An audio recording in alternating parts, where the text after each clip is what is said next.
तुम मृत्यु का डर रखो, पाप का डर रखो। तुम अधिक पुण्य न करो तो बाधा नहीं, परंतु पाप तनिक भी न करो। तुम अधिक पुण्य न करो तो बाधा नहीं, परंतु पाप तनिक भी न करो। श्री रामचंद्र जी ने कहा कि मैं किसी स्त्री का स्पर्श करता नहीं। वाल्मीकि रामायण के सुंदरकांड में सीता जी ने कहा है कि मैं किसी पुरुष का स्पर्श करती नहीं। सुंदरकांड में कथा आती है, श्री सीता जी लंका में विलाप करती थी। उसे हनुमान जी सहन नहीं कर सके। उन्होंने माता जी से कहा कि माँ, आप मेरे कंधे पर विराजो, मैं इसी समय आपको श्री राम जी के पास ले जाऊंगा।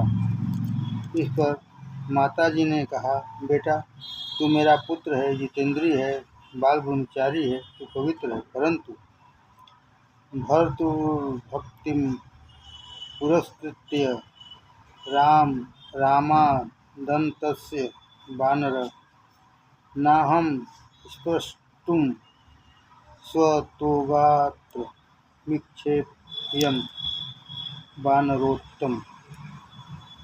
आज पर्यंत किसी भी पुरुष का मैंने अपनी इच्छा से स्पर्श नहीं किया। इस प्रकार तेरे साथ चलूँगी, मुझे पाप लगेगा। अरे, श्री सीता जी का स्मरण करने से तो पाप नष्ट होते हैं। श्री सीता जी को क्या पाप लगना है। परंतु माता जी ने जगत को एक दिव्य धर्म का आदर्श बतलाया है कि पाप का भय रखो, परमात्मा का भय रखो। श्री रामचंद्र जी ने विश्वामित्र ऋषि से कहा, मैं प्रणाम करूंगा परंतु स्पर्श नहीं करूंगा। श्री रामचंद्र जी ने विश्वामित्र ऋषि से कहा, मैं प्रणाम करूंगा परंतु स्पर्श नहीं करूंगा। श्री विश्वामित्र जी ने आग्रह किया, प्रणाम करने से इसका उद्धार नहीं होगा, चरण से स्पर्श करो तो ही उद्धार होगा। शास्त्र में ऐसा लिखा है, स न स्पृशेत दारवीमपि। दारवी अर्थात लकड़ी की पुतली, जिसको सतत ब्रह्मचर्य का पालन करना है, उसको पर स्त्री के स्पर्श की तो बात दूर रही। दारवी अर्थात लकड़ी की पुतली, जिसको सतत ब्रह्मचर्य का पालन करना है, उसको पर स्त्री के स्पर्श की तो बात दूर रही, लकड़ी की पुतली का भी स्पर्श करना उचित नहीं। स्पर्श से अनेक दोष उत्पन्न होते हैं। कितने ही ऐसा समझते हैं कि मन चंगा तो कटौती में गंगा। स्पर्श करने में क्या बाधा है। अरे, तुम्हारा मन चंगा नहीं, यह बहुत बिगड़ा हुआ है।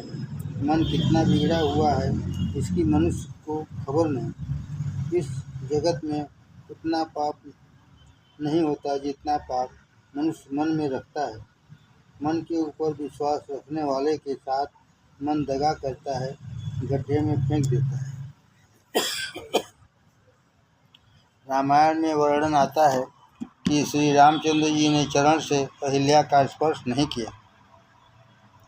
राम जी वहाँ खड़े रहे। उस समय पवन का झोंका आया। पवन के कारण श्री राम चरणों की रज उड़कर पत्थर पर पड़ी।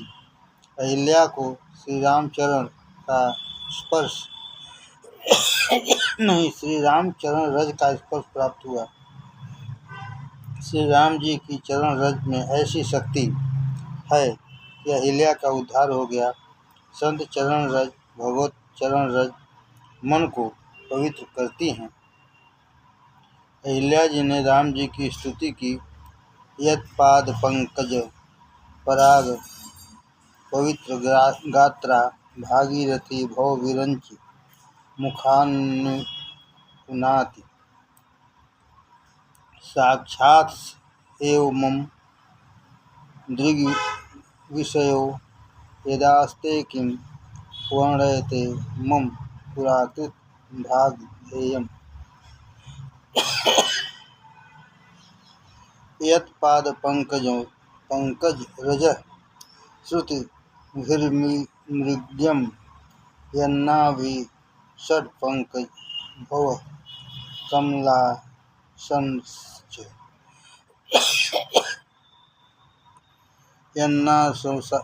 यन्नामसार रसिको भगवान पुरारिस्तम रामचंद्र मनसम हृदय भावयामि। आपकी चरण रज से मैं आज पवित्र हो गई हूँ। आपकी चरण रज अति पावनकारी है। गंगा जी विष्णु और ब्रह्मा आदि जगदीश्वरों को पवित्र करने वाली है। आपके पवित्र चरण रज को श्रुतियाँ खोजती रहती हैं। आपकी नाभि में से ब्रह्मा जी प्रकट हुए हैं। आपके नामामृत का भगवान शंकर अति रसिकता से अहरनिश पान करते रहते हैं। आज तक मैं निरंतर आपका ध्यान करती थी। आज मेरी आँखें साक्षात आप परमात्मा के दर्शन कर रही हैं। अपने अहोभाग्य का मैं क्या वर्णन करूं। अहिल्या जी ने स्तुत करते हुए कहा, मुनि आप जो दीना अति भल कीन्हा। मुनि श्राप जो दीना अति भल कीन्हा। मुनि ने श्राप देकर मेरे ऊपर उपकार किया है, मेरा कल्याण किया है कि जिससे आज आपके दर्शन करने का अवसर मुझे प्राप्त हुआ, मेरा उद्धार हो गया।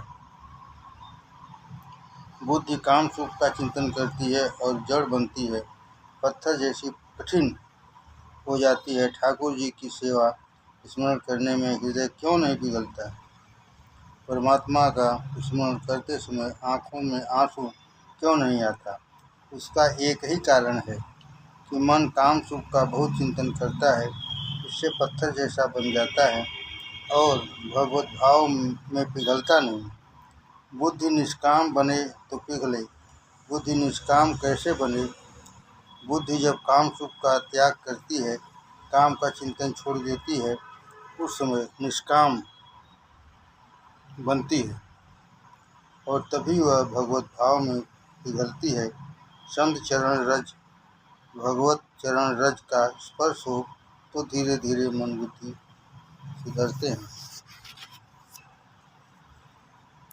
अहिल्या का उद्धार करके श्री राम लक्ष्मण विश्वामित्र जी के साथ जनकपुरी में पधारे। जनकपुरी के बाहर एक आमों का बगीचा था। वहाँ श्री रघुनाथ जी विराजे। जनक राजा को खबर पड़ी कि विश्वामित्र ऋषि पधारे हैं। वे वहाँ स्वागत करने के लिए पधारे। श्री राम लक्ष्मण दर्शन करने से उनको अतिशय आनंद हुआ। जनक राजा ने विश्वामित्र ऋषि से पूछा, महाराज ये ऋषि कुमार हैं अथवा राजकुमार।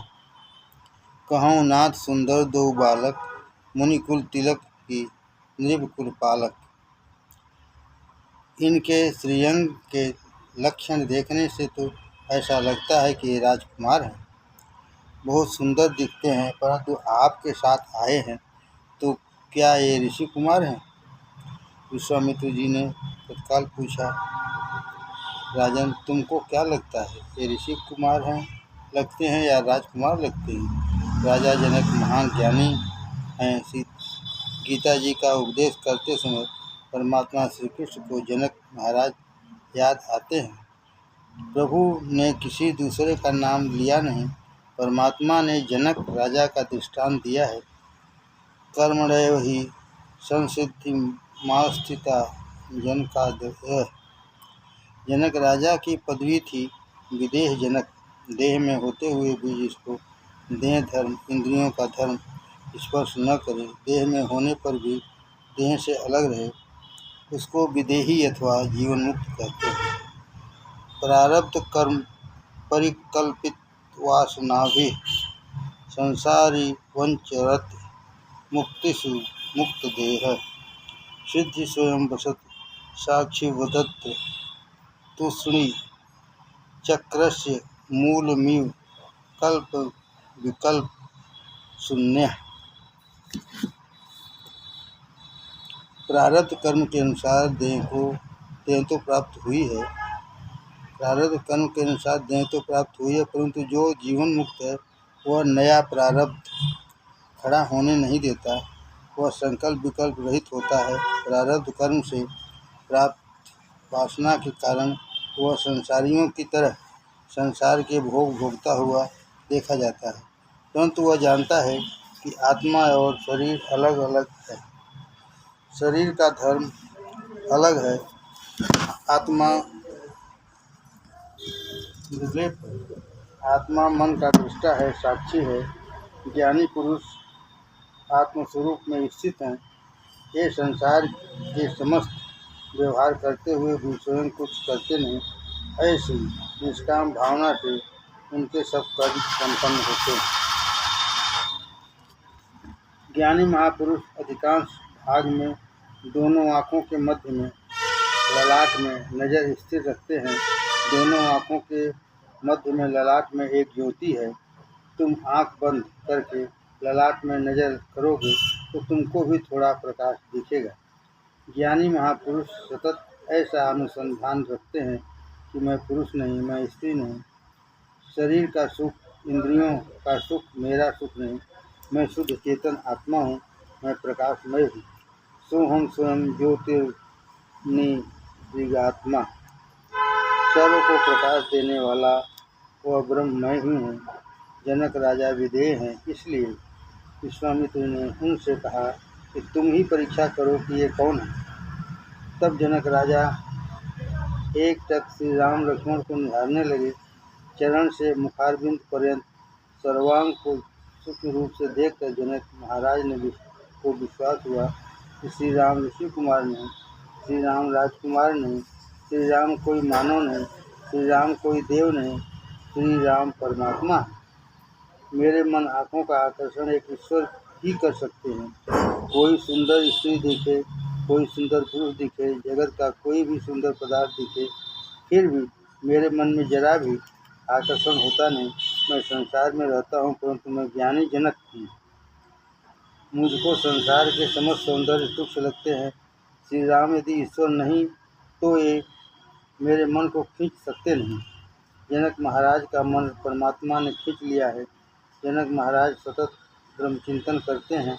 उन्हें मन के ऊपर पूर्ण विश्वास है। दुष्यंत राजा की एक कथा है। एक बार दुष्यंत राजा शिकार के लिए निकले।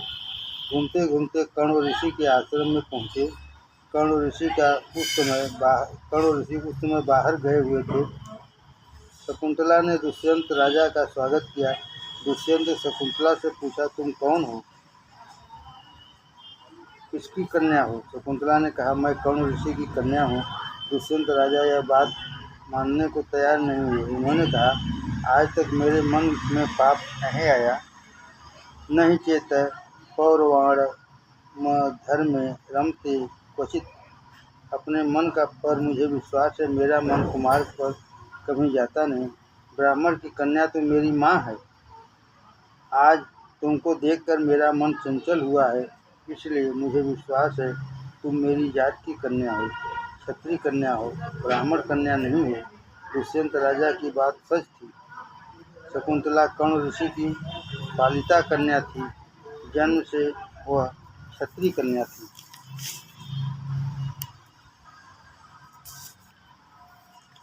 सताम ही संदेह पथेषु वस्तुषु प्रमाणमन्तः करण प्रवृत्तयः।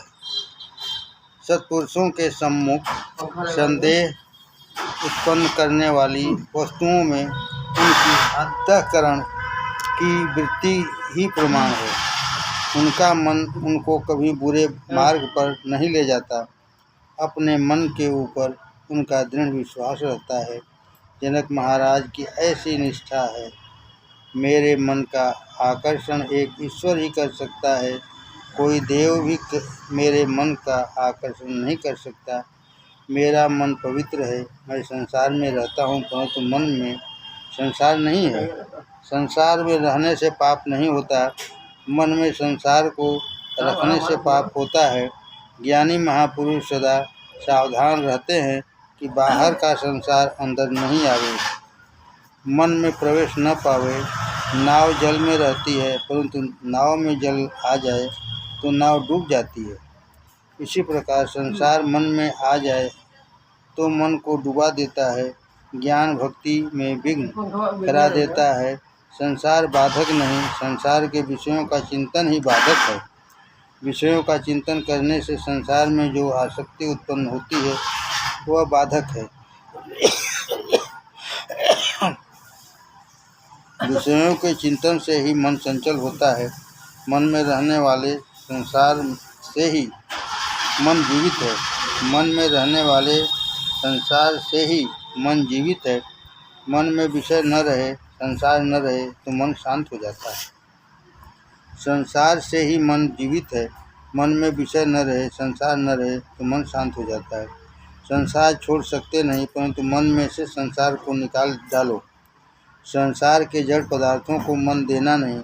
मन देने लायक इस संसार में कुछ है ही नहीं। संसार में जिसको मन दोगे वह तुमको रुलावेगा। मन देने लायक तो एक श्री राम ही है। मन जब मिलेगा तो परमात्मा में ही मिलेगा।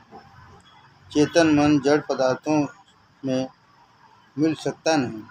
मन ईश्वर में ही स्थिर होता है और इसलिए ज्ञानी महापुरुष मन ईश्वर को ही देते हैं।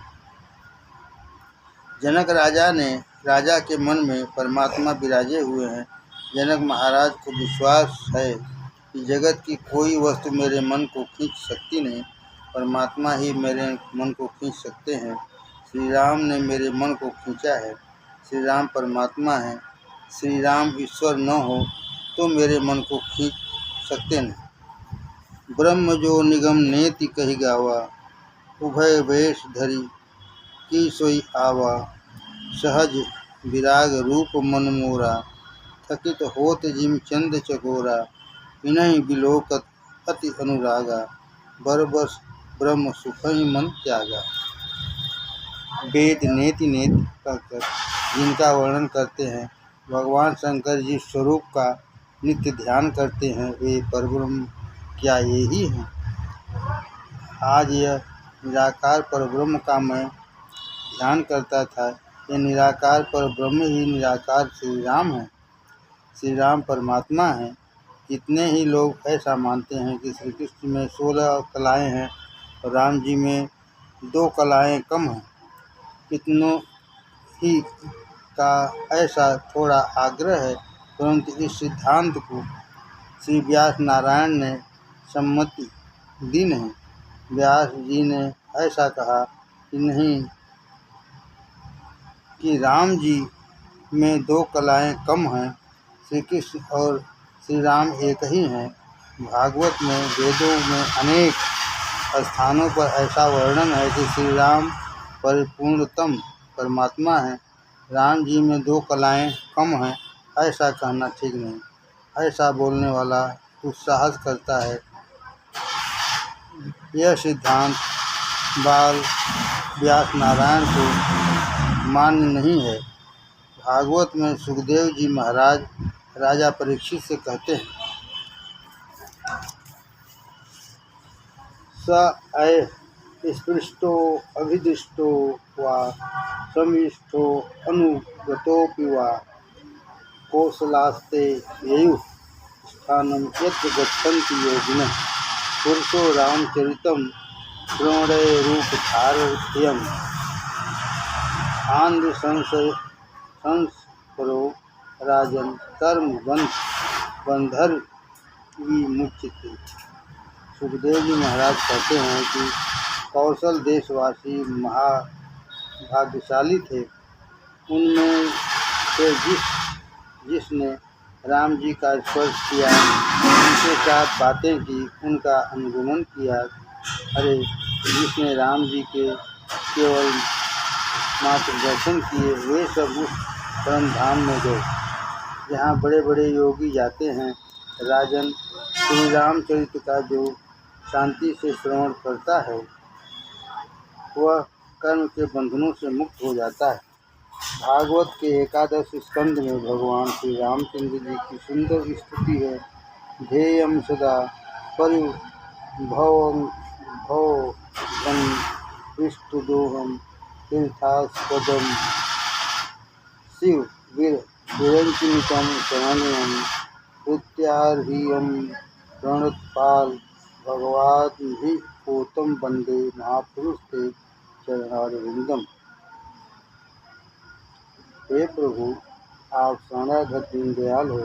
आपके चरणाविंद सदा ध्यान करने योग्य हैं। आपके चरणाविंद की शरण जो स्वीकार करता है उसका जीवन सफल बनता है। आपके चरणारविंद सर्व तीर्थों के तीर्थ हैं। शिव ब्रह्मादि देवता निरंतर इसकी स्तुति करते हैं। वे चरण भक्तों के दुख कष्ट का निवारण करते हैं। संसार सागर पार करने वाले को नौका रूप हैं। हे महापुरुष, मैं आपके उन चरणारविंदों का बंधन करता हूँ।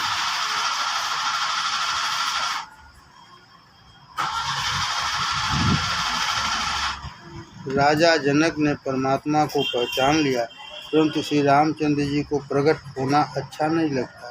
श्री रामचंद्र जी ने आँख के संकेत से विश्वामित्र से कहा कि गुरुजी, मेरा रहस्य खोलना नहीं, अभी मुझे प्रकट नहीं होना है।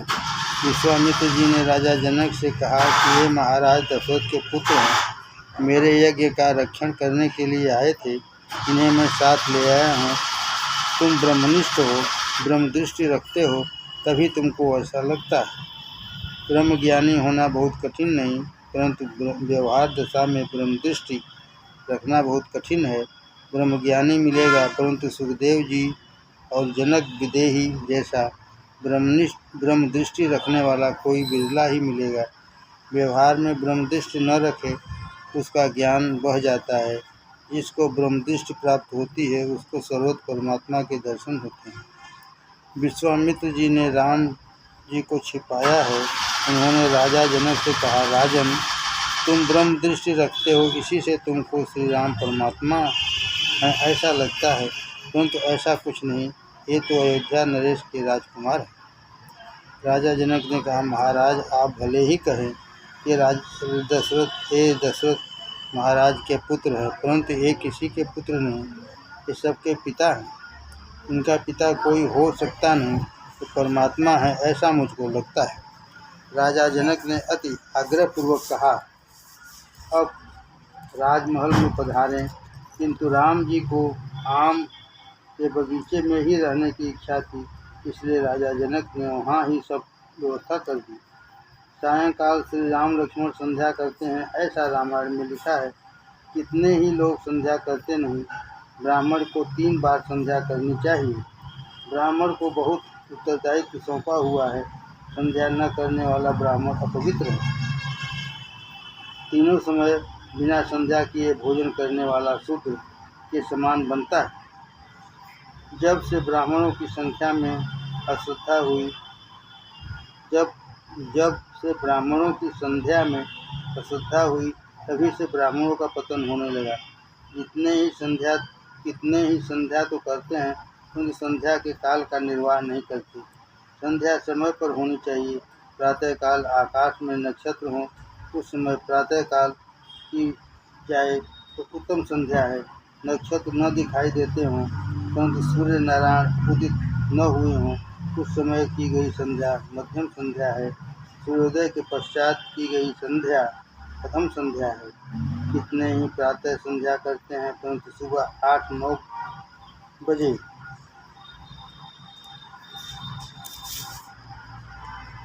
करने बैठते हैं।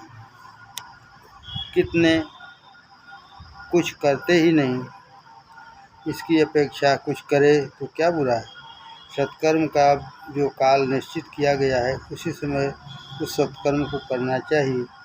उदयंत अस्त मयंतमादित्य मदिकाध्ययन कुर्वन् ब्रह्मणा सकलम भद्र मस्नुते। ब्राह्मण अन्य कुछ भी न करे, परंतु सूर्योदय और सूर्यास्त के समय बहुत सावधान होकर संध्या करे, तो उस ब्राह्मण की चिंता सूर्यनारायण करते हैं। ब्राह्मण अन्य कुछ भी न करे, परंतु सूर्योदय और सूर्यास्त के समय बहुत सावधान होकर संध्या करे, तो उस ब्राह्मण की चिंता सूर्यनारायण करते हैं। सूर्यनारायण ब्राह्मणों के गुरु हैं। श्री महाप्रभु जी 3 बार संध्या करते थे, ऐसा उनके चरित्र में लिखा है। त्रिकाल संध्या करो, संध्या के समान श्रेष्ठ सत्कर्म एक भी नहीं। प्रातः संध्या से रात्रि का पाप नष्ट होता है। मध्याह्न की संध्या अन्न जल दोष दूर करती है। सायं संध्या दिन का पाप नष्ट करती है। त्रिकाल संध्या की महिमा बहुत बड़ी है। संध्या में सूर्य नारायण का जप करते हुए जगदम्बा गायत्री का ध्यान करना है। संध्या में गायत्री माता का आवाहन करना है कि माँ मुझे मेरे हृदय में पधारो, पाप से मेरा रक्षण करो। संध्या में अघमर्षण करना होता है। त्रिकाल संध्या करने वाला कभी मूर्ख रहता नहीं, दरिद्र रहता नहीं। आदित्यस्य नमस्कारं ये कुर्वन्ति दिने दिने जन्मान्तरसहस्रेषु दारिद्र्यं नोपजायते। भागवत में गोकर्ण की कथा आती है। गोकर्ण ने सूर्य नारायण को अर्घ्य देकर कहा था, महाराज जरा खड़े रहो, आपसे मुझे कुछ पूछना है। सूर्य नारायण खड़े रहे। यह त्रिकाल संध्या का फल है। संध्या करके श्री राम लक्ष्मण ने कुछ समय विश्वामित्र जी का सत्संग किया। तत्पश्चात गुरुदेव ने शयन किया। तब दोनों भाई गुरुदेव के चरणों की सेवा करने लगे। मुनिवर शयन किन तब जाई, लगे चरण चापन दो भाई। तिनके चरण सरोरु लागी, करत विविध जप जोग विरागी। तेई दो बंधु प्रेम जनु जीते, गुरुपद कमल पलोटत प्रीते। जिनके चरण कमलों का ध्यान करते हुए साधु महात्मा जप करते हैं, योग करते हैं, ये दोनों भाई गुरुदेव की चरणों की सेवा करते हैं। गुरुदेव का हृदय पिघला, उन्होंने आशीर्वाद दिया। हृदय पिघलता है तभी आशीर्वाद मिलता है। कितने ही तो ऐसा समझते हैं कि महाराज के आगे रुपए भेंट धरूं, जिससे महाराज समस्त आशीर्वाद देंगे। पैसे से जो आशीर्वाद मिलता है वह जल्दी सफल होता नहीं। अपने माता पिता की सेवा करो। कोई साधु ब्राह्मण तपस्वी अथवा वृद्ध मिले, उसकी सेवा करो। उसका हृदय पिघले और हृदय से आर्द्रता आए, वह तुम्हारे लिए आशीर्वाद स्वरूप होगी। बड़ों का हृदय प्रसन्न होकर पिघल जाए, ऐसी सेवा करने से ही आशीर्वाद मिलता है। द्रवित हृदय में से जो शब्द निकलता है वह सफल होता है। संदीपनी ऋषि के आश्रम में परमात्मा श्री कृष्ण का अध्ययन पूर्ण हुआ। श्री कृष्ण ने गुरुदेव को गुरुदक्षिणा देने की इच्छा प्रकट की। गुरुदेव ने कहा, मुझे कोई ज़रूरत नहीं। ये वृक्ष फल देते हैं, सरिता जल देती है, फल और जल से मुझे पूर्ण संतोष है। मुझे कोई भी अपेक्षा नहीं। लेने की इच्छा रखे बिना विद्या का वंश बढ़ाते रहना। यह ज्ञान जो मैंने तुमको दिया है वह सत्पात्रों को देते रहना, यही मेरी गुरु दक्षिणा है। परंतु श्री कृष्ण ने बहुत आग्रह किया। तब गुरु पत्नी ने सागर में डूबे हुए अपने पुत्रों को वापस लाकर देने को कहा। श्री कृष्ण सागर के पास दौड़े और वहां से उनके पुत्रों को लाकर गुरु पत्नी को सौंप दिया। गुरु पत्नी का हृदय पिघला। उन्होंने श्री कृष्ण को अनेक आशीर्वाद दिए। श्री कृष्ण तुम्हारी जय होगी। आशीर्वाद देती हूँ कि तुम्हारे घर में लक्ष्मी, जिह्वा में सरस्वती और जगत में कीर्ति निरंतर बढ़ती रहेगी। जगत गुरु श्री कृष्ण ने भी अपने गुरु और गुरु पत्नी को की ऐसी सेवा की थी। चक्रवर्ती सार्वभौम महाराज के बालक श्री राम और लक्ष्मण गुरु जी के चरणों की सेवा करने लगे। विश्वामित्र जी को जब आँख लग गई तो राम जी ने शयन किया। इस समय लक्ष्मण जी ने श्री रामचंद्र जी की सेवा की। इसके पश्चात लक्ष्मण जी सोए। लक्ष्मण जी का क्रम शयन में अंतिम था, परंतु उठने में सबसे पहले था। राम जी भी विश्वामित्र जी के पहले उठ जाते थे। सेवक का धर्म है कि स्वामी शयन करे, इसके पश्चात सोए, और स्वामी जगे इसके पूर्व उठ जावे। पतिव्रता स्त्री का भी धर्म है कि पतिदेव के शयन करने के बाद सोए और पतिदेव जगे इसके पहले ही उठ जावे। पतिदेव जाग जाएं और स्त्री चारपाई पर सोती रहे, यह पाप है। स्त्री का धर्म है पति भोजन कर ले, इसके बाद स्वयं भोजन करे। जो कुछ बचा हो उसे प्रेम से आरोगे। कितनी ही बहनें इस प्रकार से नहीं रहती, स्वयं 12 बजे खा लेती हैं और पीछे पति के लिए थाली ढक कर रख देती हैं, यह योग्य नहीं। प्रातः काल हुआ, स्नान किया, विश्वामित्र जी शालिग्राम भगवान की सेवा करने बैठे। उन्होंने राम लक्ष्मण को आज्ञा दी, बगिया में जाकर फूल तुलसी ले आओ। कोई शूद्र फूल तुलसी लाए वह अपवित्र है, अशुद्ध है, ऐसा शास्त्रों में लिखा है।